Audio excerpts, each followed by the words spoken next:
Bom dia, filosofia! Bom dia, meus amores, minhas amoras. Espero que estejam bem, se cuidando, se organizando. Sei que tem bastante coisa, né? Mas vamos fazendo o possível, um pouco de cada, um pouco a cada dia, tá? Então vamos lá. A gente estava falando do Descartes, né? Das ideias principais dele. Se vocês tiverem dúvidas, vão me mandando e-mail, WhatsApp, qualquer coisa assim, tá bom? A gente vai se comunicando. Agora a gente vai dar uma paradinha e vai pensar um pouco sobre o Enem, né? Então, assim, eu gostaria muito que fosse adiado, né? O mundo está numa reviravolta, todo mundo, né? Ouvi alguns comentários, professor, estamos perdendo o ano. Se for pensar em perder, todo mundo está perdendo, né? Isso afeta a vida do planeta. A gente tem que ter essa consciência, tá? Mas vamos procurar não perder. Vamos ver o que a gente pode ganhar com isso, né? De repente a gente consegue estudar mais. Como eu disse, tem dúvida? WhatsApp, e-mail, Facebook. Sei que é muita coisa. Vamos devagarinho, vamos nos ajudando, tá bom? Então vamos lá. Por que eu vou falar um pouquinho sobre Vou mandar umas perguntinhas para vocês fazerem, me devolverem por e-mail, coisas do Enem que já caíram, para treinar, tá? Então tentem fazer o quê? Olha essas perguntas, tem coisas que vocês já vão saber, porque a maioria das coisas são atualidades. A base é filosofia e as outras matérias, né? Mas é sobre coisas atuais, conhecimentos gerais. Então a gente tem que estar ligado, tem que estar atento no mundo, no que acontece, tudo isso. No Enem, o caderno de filosofia e sociologia é junto às questões. Então, como que a gente vai saber mais ou menos diferenciar isso? Então, eu vou explicar um pouquinho das semelhanças e diferenças da filosofia e da sociologia. Coisa que vocês já sabem, que a gente conversou desde o início do primeiro ano lá, quem está comigo, mas vamos retomar um pouquinho para a gente entender um pouco melhor. Então, vamos lá. Filosofia. Tem algumas frases aqui para a gente pensar. Então, essa é de um pensador. A distinção entre passado, presente e futuro é apenas uma ilusão teimosamente persistente. Então, o que mais que ele fala, esse pensador? Nenhum cientista pensa com fórmulas. Por que não pensa com fórmulas? Porque primeiro vem a ideia, depois você transforma isso em fórmulas. É isso que ele quer dizer. Esse pensador é o Albert Einstein. Tenho certeza que todo mundo já ouviu falar dele.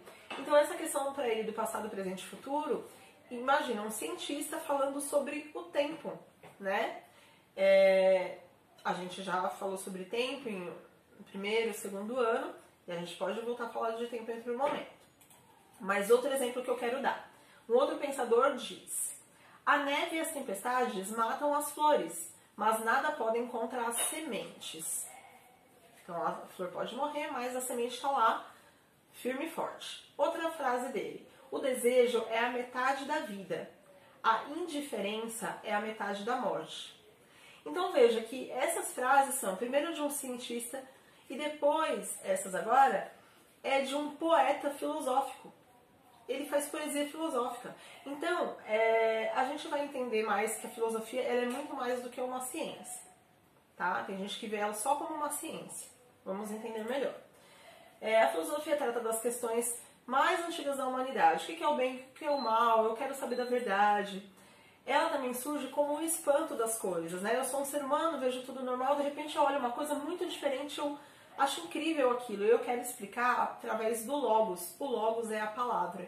Então você se espanta com as coisas diferentes de você e quer colocar isso em palavras. Isso tem a ver com a filosofia. Não aceitar as ideias pré-concebidas, pré-estabelecidas. Você vai fazer o quê? Você vai criticar, problematizar, questionar tudo. A filosofia, então, ela reflete, questiona até o saber científico. Ela coloca em questão o próprio conhecimento. Eu já sei uma coisa, mas será que é isso mesmo que eu já aprendi até hoje?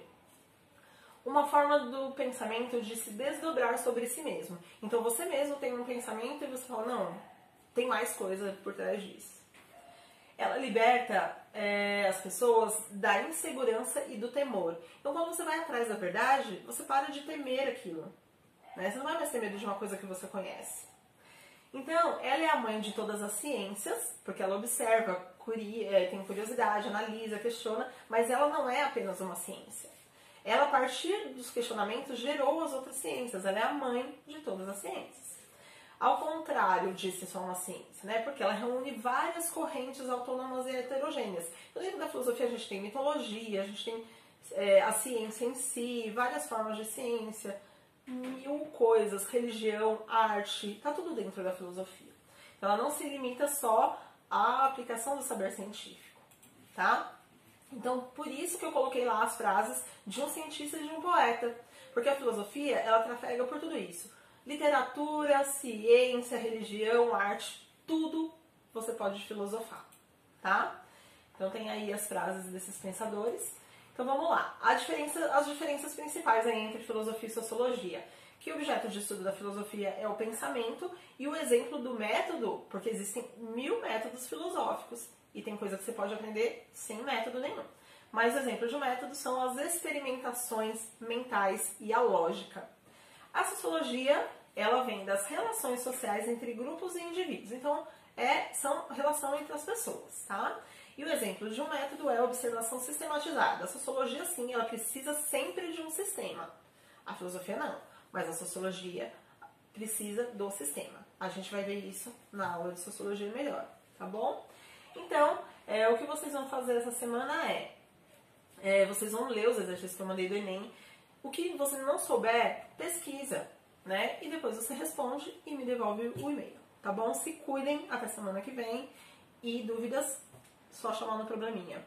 Um beijo, até semana que vem.